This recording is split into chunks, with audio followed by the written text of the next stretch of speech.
নমস্কাৰ সকলোকে পুনৰবাৰ মোৰ চেনেললৈ স্বাগতম জনাই লৈ আহিছোঁ আজি দিনটোৰ ৰাশিফল। আজি হৈছে 20 নৱেম্বৰ 2024 অসমীয়া 4 আঘোণ বুধবাৰ। আজি সূৰ্যোদয় সময় পুৱা 5:35 আৰু সূৰ্যাস্তৰ সময় 4:17। আজি হৈছে পঞ্চমী তিথি আৰু কৃষ্ণপক্ষ। আজি দিনটোৰ প্ৰথম ৰাশি হ'ল মেঘ ৰাশি। দৈনন্দিন কাম কাজ সংগঠিত কৰি ৰাখক। ব্যৱসায়ত আপুনি লাভ কৰিব, কিন্তু মানসিক চাপো বাঢ়িব। আইনী বিষয়ত অসাৱধান নহ'ব। অচিনাকি মানুহক বেছি বিশ্বাস নকৰিব। মাতৃৰ স্বাস্থ্যক লৈ আপুনি চিন্তিত হৈ পৰিব। আপুনি আপোনাৰ সুনামৰ প্ৰতি অত্যন্ত চিন্তিত হ'ব। বৃষ ৰাশি। কৰ্মক্ষেত্ৰত আপোনাৰ জ্যেষ্ঠসকলৰ পৰা ফলপ্ৰসূ সহায় লাভ কৰিব। আপোনাৰ সিদ্ধান্তৰ শলাগ লোৱা হ'ব। আপোনাৰ প্ৰতিদ্বন্দ্বীসকল আপোনাৰ সন্মুখত দুৰ্বল হৈ পৰিব।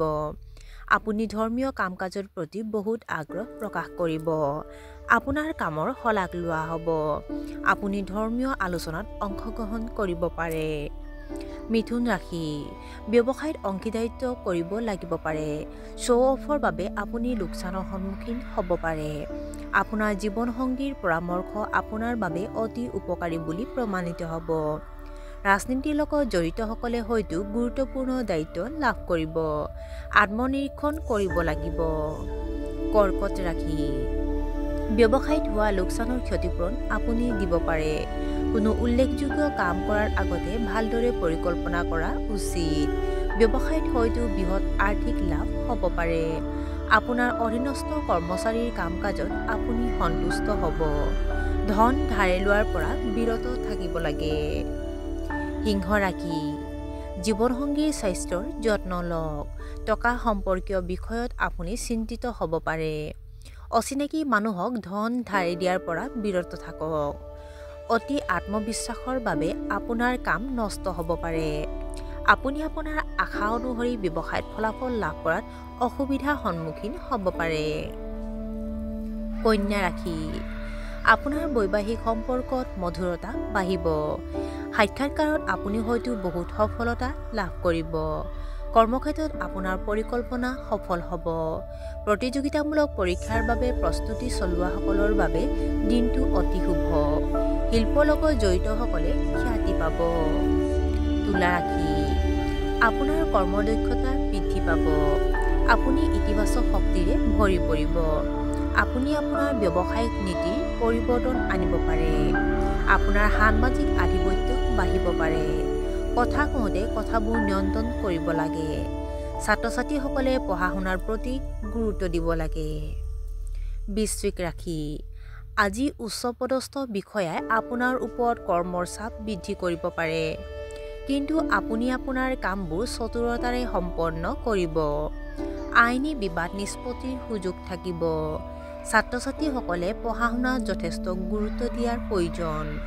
ভাৰসাম্যহীন খাদ্যৰ ফলত গেষ্ট্ৰিকৰ সমস্যাৰ লগতে পেটৰ বিষ হ'ব পাৰে, গতিকে আজি খাদ্যৰ মানদণ্ডৰ প্ৰতি লক্ষ্য ৰাখক। ধনু ৰাশি। ব্যৱসায়ত ডাঙৰ পৰিৱৰ্তন কৰাটো এৰাই চলিব লাগে। মাতৃৰ স্বাস্থ্যৰ বিশেষ যত্ন লওক।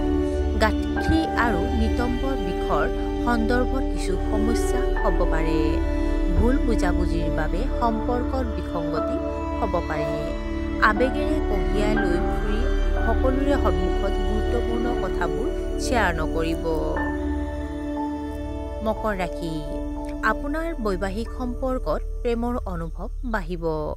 সম্পত্তিৰ সৈতে জড়িত স্থবিৰ প্ৰকল্পসমূহ পুনৰ আৰম্ভ কৰিব পাৰি। আপোনাৰ যোগাযোগৰ বৃত্তটো বিস্তাৰিত হ'ব। অতিথিসকলে আপোনাৰ ঘৰলৈ আহি থাকিব। যোগ আৰু ধ্যান দৈনন্দিন জীৱনত অন্তৰ্ভুক্ত কৰক। কুম্ভ ৰাশি। চৰকাৰী কৰ্মচাৰীয়ে ছুটি লোৱাৰ পৰিকল্পনা কৰিব পাৰে।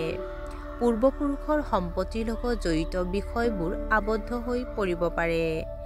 আপুনি স্বাস্থ্যজনিত সমস্যাৰ পৰা মুক্তি পাব পাৰে। আপুনি নিজৰ লক্ষ্যত মনোনিৱেশ কৰি থাকিব। আপোনাৰ কামৰ মানদণ্ড বৃদ্ধি পাব, কিন্তু আপোনাৰ কৃতিত্বত সন্তুষ্ট নহ'ব। আৰু আজিৰ দিনটোৰ শেষৰ ৰাশিটো হ'ল মীন ৰাশি। কেৰিয়াৰক লৈ চিন্তিত হৈ পৰিব পাৰে যুৱকসকলে। বন্ধু এজনক লগ কৰিবলৈ যাব পাৰে। ছ'চিয়েল মিডিয়াত সঁহাৰি দিওঁতে সাৱধান হওক। পৰিয়ালৰ কোনো সদস্যৰ বিয়াক লৈ আলোচনা হ'ব পাৰে। চাৰ্ভাইকেল বিষে আপোনাক অসুবিধা দিব। ওচৰ চুবুৰীয়াৰ লগত ভাল হওক। আৰু আজিৰ দিনটো ৰাশিফল ইমানতে অন্ত পৰিছে। আশা কৰোঁ আপোনালোক প্ৰত্যেকৰে আজিৰ দিনটো সুন্দৰ হওক। ধন্যবাদ।